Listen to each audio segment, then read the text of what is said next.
लड़के ने तो बस एक भिखारी के कटोरे में 1 रुपए का सिक्का डाला था, लेकिन भिखारी यह देखकर दंग रह गया। उसे लगा शायद ये सिक्का गलती से गिर गया होगा, मगर जब उसने सुना कि लड़का खुद उसे ये दे रहा है तो वो खुशी से झूम उठा और सोचने लगा कि अब उसे कबाड़ बीनने की जरूरत नहीं पड़ेगी। लड़के को लगा कि शायद भिखारी की अक्ल फिर गई है, लेकिन उसे नहीं पता था कि इस दुनिया में अब चीजों की कीमतें लाख गुना घट चुकी हैं। अब 1 रुपये में शहर के बीचों बीच बंगला मिल जाता है और सिर्फ 5 रुपये में एक लिमिटेड एडिशन लग्जरी कार। मगर लड़के की 10 लाख की जमा पूंजी पर इसका कोई असर नहीं हुआ। इसी जमा पूंजी के दम पर वो एक ही रात में अमीरों की सूची में सबसे ऊपर आ गया। जब तीनों बड़े परिवार और पूर्व अमीर माँ साहब को इसकी खबर लगी तो उन्होंने अपने सारे संबंध लगाकर इस नए अमीर की तलाश शुरू कर दी, पर लड़के को इसकी खबर तक नहीं थी। एक दिन जब लड़का डिलीवरी करने जा रहा था, उसने रास्ते में देखा कि एक खूबसूरत लड़की बेहोश पड़ी है, जो दरअसल पूर्व अरबपति माँ साहब की पोती थी। जब उसने देखा कि कोई उसकी मदद नहीं कर रहा तो वो आगे बढ़ा और उसे मुंह से सांस देकर होश में लाया। लड़की के होश में आते ही उसने लड़के को धन्यवाद के रूप में 1 रुपए का नोट दिया। लड़के को लगा कि लड़की उसका मजाक उड़ा रही है, तो उसने हल्के फुल्के अंदाज में कह दिया कि इस पैसे से 2 लॉलीपॉप ले लेना। पर उसे क्या पता था कि वही अब सबका ढूंढा हुआ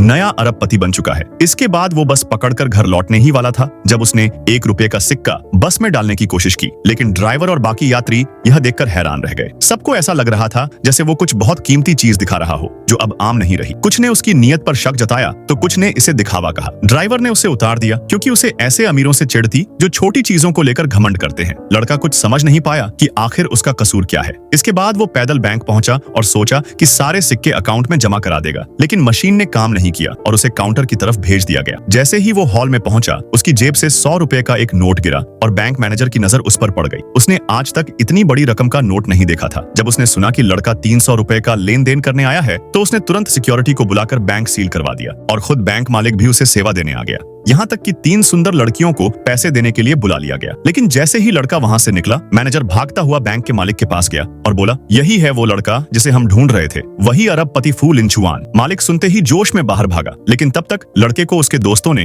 होटल में खाने के लिए बुला लिया था।